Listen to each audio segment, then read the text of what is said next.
Hi, my name's Mark, one of the pastors here at Trillium. I've been using the analogy in church at Trillium of cards being dealt to us in life. You know, good cards get dealt to us, bad cards get dealt to us. Good events happen, come to us. Bad events happen, come to us. And I found this a really useful analogy, at least for me, in understanding my life.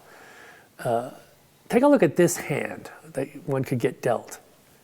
Do you recognize it? Do you know what it is? Is this a good hand? Well, I suppose it depends on what game it is that we're playing. If we're playing poker, then this hand, the royal flush, is a fantastic hand to have. It is the best hand you could ever get in poker. I think the chances of getting dealt this are like 1 in 6 million, like winning the lottery ticket. You know, if you get dealt this hand in poker, you're going to win for sure, because the chances of 2 hands having a royal flush in them, pretty much zero. But what happens if the game you're playing is euchre? Is this a good hand? Well, it depends what trump is. If trump is the suit of the royal flush, then you have a really good hand. Not the best hand, but you got a really good hand. But what happens if trump is not of the same suit as your royal flush? Well, in that case, you got a pretty mediocre hand. What would be the best hand in poker becomes a really mediocre hand in euchre. And I realize in that analogy that we can't always evaluate the cards we're dealt with in life because we don't often know what game it is we're playing. How do we know if a card's been given to us, dealt to us? How do we know if events in life have come to us, whether they're good or bad towards us, if we don't even know what the game it is we're playing in life? I mean, I can attest to my own personal experience that there have been times in my life where I thought I was dealt a really bad card.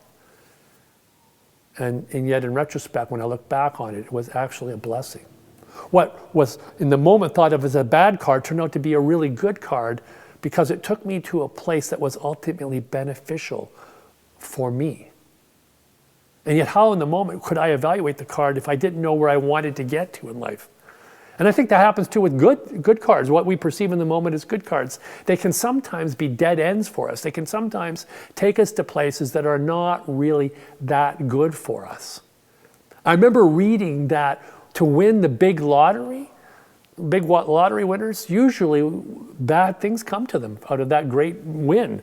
They get dealt a great card in life, at least it looks like a great card, but I think the statistics of suicide and financial devastation that comes out of winning the big lottery prize is quite large. Yet who in the moment would not think winning the lottery was a blessing to them? I was looking at a guy, Nick Vujicic.